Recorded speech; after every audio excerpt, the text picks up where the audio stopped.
Hi, I'm Chef Whitney Aronoff, and today I'm going to show you one of my high vibration food recipes. We are going to put together a classic chunky Greek salad. So something really refreshing and light, full of vegetables, really colorful, something that's going to raise your physical vibration, make you feel good, taste delicious. And the best thing is you can prepare this ahead of time, have it in the fridge for a few days so you have an easy grab and go lunch or dinner or even an afternoon snack. So I'm going to show you guys the recipe that I prepare for all my personal chef clients. And once you get this version down, you can make little edits to customize it so it works for you. Let's go ahead and get started with chopping up these vegetables and making a delicious Greek salad. It's really simple putting these ingredients together. You can kind of start with whatever's speaking to you first. So when I prepare this recipe, there's a few things that are basic that you need for a Greek salad. A bell pepper. I use a yellow or a red or an orange or a blend of both because it's about creating color that's going to pop in the salad to get your attention, and it's also all those micronutrients that come with eating different colors of food. Then I'm going to use cherry tomatoes or beautiful plum tomatoes, a fresh organic cucumber, red onion, parsley, because it's nice to have a little bit of that flat bite that you get from parsley, and a little green, Greek olives, and then I'm using a sheep feta today. And when you prepare your Greek salad, you can reach for the feta that best complements your diet, lifestyle, or flavor palette. I like sheep or goat feta. You can do a cow feta, and you can also do an alternative feta that's made from nuts or any nut cheese. So let's go ahead and get started with our bell pepper. All we need when we're starting with our bell pepper is about half. So I just cut off 2 edges, set it aside, get rid of the seeds. I personally, when I'm preparing this, I like to get rid of a little bit of that pith, a little bit of that white. All that's going to do is remove a little bitterness from the bell pepper. And then I also have a little leftover red bell pepper here. And as I slice up the bell pepper, I'm thinking about, again, what do I want to be tasting when I put the food on my fork? How many little elements of the Greek salad do I want to have on that fork? What would a bite look like for me? And so when I think about having a Greek salad, I want to have more than just one piece of cucumber or one cherry tomato. I want at least 2 vegetables on an end of a fork. So I'm gonna slice it with that in mind. So I'm gonna take this bell pepper and slice it into 3 sections. And then what you're seeing is what I would consider a medium dice. That's what I'm going for. So that means I'm gonna aim for all my vegetables to look that way. So a great tip is if you're trying to slice everything in a similar fashion but don't want to put too much thought into it, is just line up a few pieces as you go. So when you add things to the salad bowl, you can kind of stay consistent with that side. Another thing you can do is you can look at one of your ingredients where you know you're going to be kind of stuck with that size. So take our cherry tomato. I'm going to slice them in half. And they're going to end up being very similar to the size of the bell pepper, so everyone will complement each other. So let's go ahead and finish slicing up our bell pepper. So next, I'm going to do my cherry tomatoes. And when I look for cherry tomatoes or a plum tomato to add to my Greek salad, what I'm looking for is really freshness, because what you're going for is flavor. There's so few ingredients in a Greek salad, so you really need everything to be as fresh, local, and at peak ripeness. And what this is also going to do is not just improve the flavor of the salad, but it's going to improve the benefits that you receive when you eat the food. So there are more nutritional properties when your food is just picked than if your food's been sitting in your refrigerator for a week or 2. So just keep that in mind when you're choosing a recipe with very few ingredients. Aim just to get the best quality produce that you can. And this is going to go all the way down to even your olive oil or red wine vinegar or olives or feta. Each piece you want to choose what you can find that is best in your area. So preparing the tomatoes today is really easy. We're just going to give them a nice slice in half.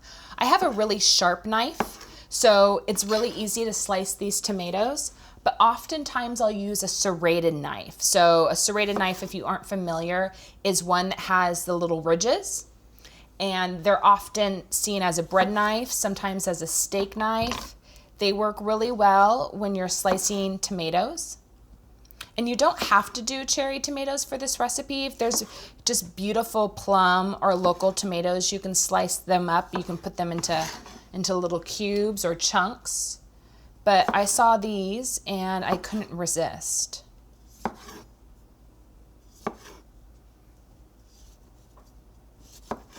Another thing I like doing is I like taking the center of the cherry and then just slicing the cherry tomato right in half like that. So I let where the stem was on the cherry tomato be my guide. I find it makes it easier to slice than if I was just going straight for the flesh. Going for where the stem was, I think, makes it slice a lot easier. So next I'm gonna do my cucumber. And depending on how many people that you're serving, you can do 1 cucumber or you can do 2 cucumbers. My secret with this recipe is I peel and de-seed my cucumber. And the reason I do that is because cucumber skin is a little bitter, and then oftentimes these days it has wax on it. So we don't want to consume that. And if you're someone that struggles with arthritis or you're avoiding lectins, then removing the skin, which is the protective layer of the cucumber, will make you feel better after you've consumed it. And same with the seeds. The seeds are also a part that contains lectins. It's completely fine to consume, but it is a little bitter. So you can remove that if you want to improve the flavor of the cucumber to be, a little more sweet. And then you can also take it out if you're struggling with arthritis or any joint pain.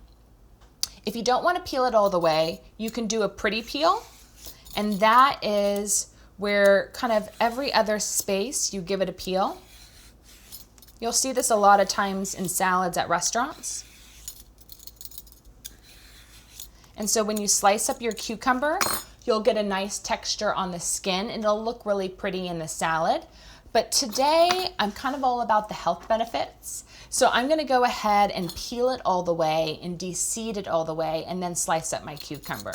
And so you guys can see what that looks like as well. And then decide what works for your body type, your taste preferences, and sometimes how much time you have. All peeled up.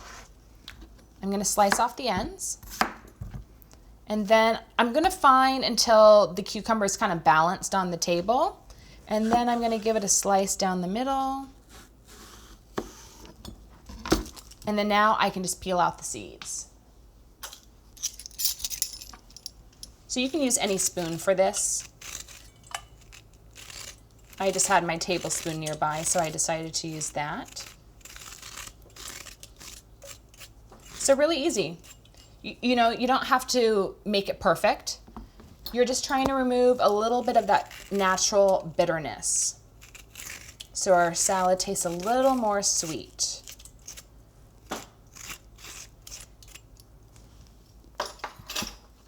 And it smells really good too. And so I like to slice right down the middle. So very similar to when I'm working with zucchini. I'm breaking it up into 4 pieces because, again, I want to slice it. So all the sizes of my ingredients complement each other. So I can get more than 1 piece on my fork.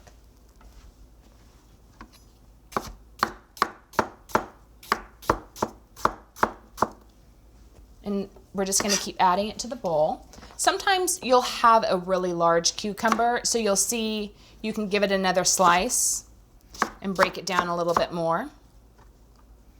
So the biggest tip when it comes to cooking and preparing your food is the one that you really can't show or tell how to do, and that's just work intuitively. You have to just use your intuition and not necessarily stick to a recipe. Just know that you need to make something a little smaller bite, or you need to slice something down a little bit more, or you need to add a little more salt, pepper, olive oil, red wine vinegar. You just have to work with your gut. And that just takes time to trust yourself when you think you have to edit a recipe or a temperature in the oven or the time something's cooking. So get get really used to listening to that little nudge while you're preparing meals that are telling you to do something different from a recipe that's written. And as you keep trusting it, it'll get easier. So now we're gonna add our red onion. You only need a half of a red onion. A red onion's pretty sharp. So if you find you've chosen a red onion that's just a little too intense for you, or you're not crazy about red onion, you just kind of like the essence of it in a salad, after you slice up the red onion, you can soak it in some water for a little bit of time, and that'll take the sharpness out of it.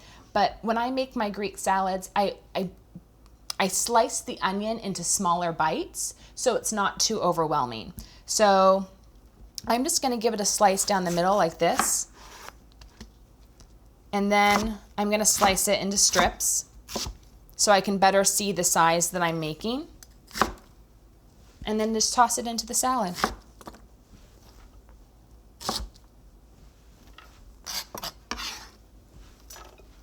So there we go. We're getting everything going. Next, I'm gonna do the sheep feta. And again, when I make the salad, I don't like large chunks of feta. I like little pieces that complement the vegetables. So what I do when I get my block of feta is I slice it right down the middle. And then I do the same thing flat. And then again, I'm looking to figure out what would make the perfect cube. And for this particular block of feta, I only need to give it 2 more slices. And we have these strips that when I turn it sideways and slice it, I'm gonna get perfect cubes. So it just takes a moment just to figure out the geometry of the feta. All right, we're looking good. Just 2 more ingredients I like to add, and that's my Greek olives. And then I like to add a little parsley for color. So let's go ahead and add that. I'm using Italian parsley. So the Italian parsley doesn't have much of a bite. It's really light. I'm using it for color, and I'm using it because I like to add leafy greens to everything I prepare that I can, because one of the highest vibration foods are leafy greens. Another high vibration food that's kind of at the top is rose water. Rose water wouldn't work well in this recipe, so we're adding a leafy green like parsley. And if you don't have parsley, mint works really well with this recipe. So if you're one of those lucky people to have mint growing in your yard, feel free to add mint. So you just need a little bit, and it's gonna brighten up the salad a lot. And then last but not least, we're gonna add some Greek olives. I've chosen some Greek olives that are already sliced in half, but you can pick up pitted Greek olives and just add in what works for you. And then the next thing I'm going to do is add really high quality olive oil and red wine vinegar. So I'm choosing Nunes del Prado organic olive oil. It's one of my favorites. It comes from the Andalusia region of Spain. You can buy it direct online, or you can find it at a few Whole Foods or Erewhon markets. I love this olive oil because my brother used to live next to the olive oil fields where this is harvested in Spain. And the family is super passionate about their technique of growing olive trees and harvesting olive oil. So it's completely single origin. They grow the olive oil with biodynamic practices, which means they let nature naturally take its course in that area. They don't use any pesticides or herbicides, and they actually hand pick all their olives, which means a machine doesn't come and shake the tree and they fall to the floor and get bruised. They're hand picked, which makes for a better flavor and a better quality olive oil, and it's grown and harvested with a lot of love and a lot of consciousness, and that's really what I want to consume. When I think about the food that I'm going to put in my body, I think about the life that it's lived in order to get to my table, and I want it to be touched by hands that really, really care. And so that's why I'm choosing this olive oil today. So this is one of those situations where it's why you have 2 types of olive oil at home, one that's fine for cooking and then another that you really want to use for your salads and as a finisher on food. So for my Greek salad today, I'm gonna measure out my ingredients, What I like to do is 1 part red wine vinegar, 2 parts olive oil. So in this case, that means I'm gonna do 4 tablespoons of olive oil, and I'm gonna do 2 tablespoons of red wine vinegar.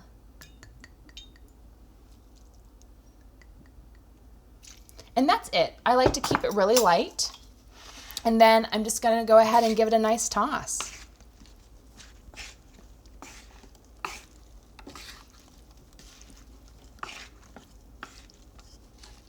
And so when you prepare this salad, you get to serve it just like this, or you can take a little bit and put it on a bed of mixed greens or spinach or any fresh lettuce leaf that you have.